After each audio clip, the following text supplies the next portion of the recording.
Assalamualaikum warahmatullahi wabarakatuh. Di sini kami dari kelompok 4 ingin mempresentasikan mengenai subjek pajak PPh Badan. Dan ada nama anggota kelompok dari kelompok 4 yang terdiri dari Fatin Furaidah, Berliana Putri, Safan Noval, Rifki Asperi, Khalifa Puspitasari, dan Muhammad Syahidul Mufid. Dan adapun subpokok pembahasan materi berikut. Yang pertama, jenis-jenis subjek pajak penghasilan badan. Yang kedua, pengertian masing-masing jenis subjek pajak penghasilan badan. Yang ketiga, subjek pajak badan di Indonesia yang sudah diatur dalam pasal-pasal pajak penghasilan. Yang keempat, ada yang tidak termasuk subjek pajak penghasilan.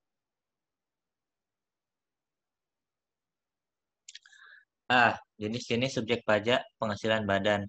Sesuai ketentuan dalam pasal 2 UU PPh, subjek pajak badan terdiri dari subjek pajak dalam negeri dan subjek pajak badan luar negeri. B. Pengertian masing-masing jenis subjek pajak penghasilan badan. Yang pertama ada subjek pajak dalam negeri. Badan adalah subjek pajak yang merupakan orang atau modal sebagai satu kesatuan, baik yang melakukan usaha maupun tidak melakukan usaha. Badan bisa berupa perseroan terbatas atau PT, perseroan komanditer atau CV, perseroan lainnya, firma, kongsi, koperasi, dan lainnya. Subjek pajak PPh Badan adalah sebagai subjek pajak penghasilan ini terdiri dari badan yang didirikan atau bertempat kedudukan di Indonesia. Yang kedua, ada badan yang tidak didirikan dan tidak bertempat kedudukan di Indonesia yang menjalankan usaha atau melakukan kegiatan melalui bentuk usaha tetap di Indonesia. Selanjutnya ada subjek pajak luar negeri, yaitu badan yang tidak didirikan dan tidak bertempat kedudukan di Indonesia yang menjalankan usaha atau melakukan kegiatan melalui bentuk usaha tetap di Indonesia. Bentuk usaha tetap atau BUT adalah bentuk usaha yang dipergunakan oleh badan yang tidak didirikan dan tidak bertempat kedudukan di Indonesia untuk menjalankan usaha atau melakukan kegiatannya di Indonesia. Usaha atau kegiatan dapat berupa, yang pertama tempat kedudukan manajemen, kedua cabang perusahaan, ketiga kantor perwakilan, keempat gedung kantor, kelima pabrik, keenam bengkel, ketujuh gudang, dan yang terakhir ruang untuk promosi dan penjualan dan lain sebagainya.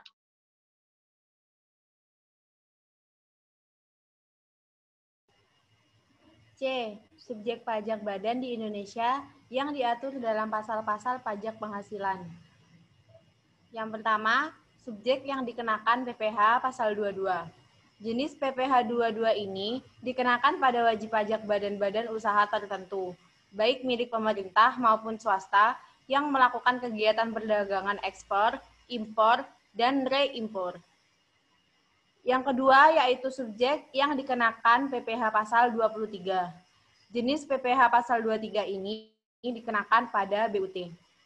Yang ketiga, subjek yang dikenakan PPh final PP 23 tahun 2018. Sedangkan pihak atau subjek yang dikenakan PPh final PP 23 tahun 2018 ini adalah para pelaku usaha, yakni usaha kecil dan menengah atau UKM.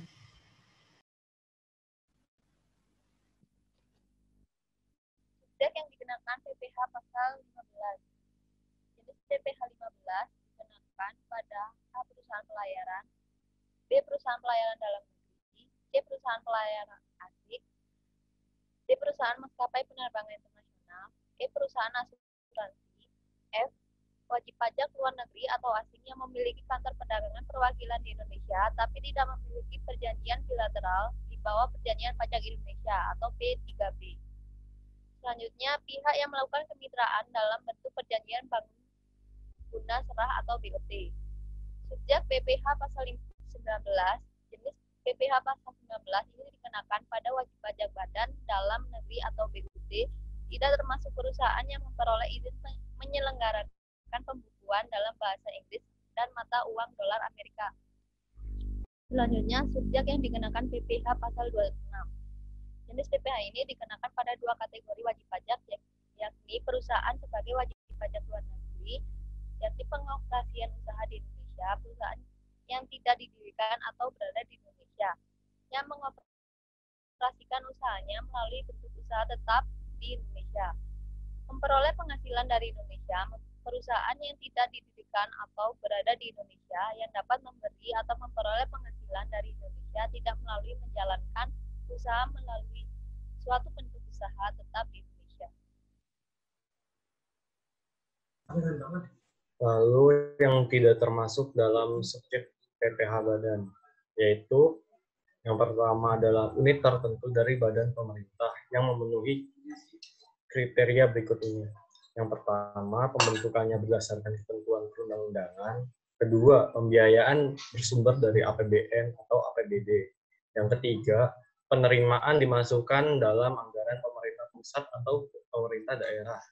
Dan terakhir, yaitu pembukuannya diperiksa oleh aparat pengawas fungsional negara. Lalu yang kedua adalah kantor perwakilan negara asing, dan yang terakhir yaitu organisasi internasional dengan syarat Indonesia menjadi anggota organisasi tersebut dan tidak menjalankan usaha atau kegiatan lain untuk memperoleh penghasilan dari Indonesia selain memberikan pinjaman pada pemerintah yang dananya berasal dari iuran para anggota. Organisasi internasional yang tidak termasuk dalam subjek pajak ditetapkan dalam keputusan Menteri Keuangan. Yang terakhir ada corporation tax di Britania Raya. Seperti materi yang dibahas sebelumnya, hal tersebut tidak jauh berbeda dengan subjek pajak badan yang ada di Inggris. Dikutip dari buku Corporation Tax Third Edition, corporation tax di Britania Raya dikenakan untuk yang pertama, companies yang bertempat tinggal di Britania Raya. Yang kedua, companies yang tidak bertempat tinggal di Britania Raya, namun melakukan bisnisnya di Britania Raya melalui cabang perusahaan atau agensi. Menariknya di Inggris, companies didefinisikan sebagai badan usaha dan badan non-usaha. Badan non-usaha adalah sebuah komunitas yang memiliki anggota. Sebagian besar pendapatan dalam komunitas tersebut tidak dikenai pajak karena hal tersebut biasa disebut dengan mutual income atau penghasilan yang dihasilkan dari anggota komunitas atau biasa disebut sumbangan atau kas di Indonesia. Namun, jika komunitas tersebut mendapatkan bunga dari deposito bank atau investasi lainnya, maka akan dikenakan corporation tax.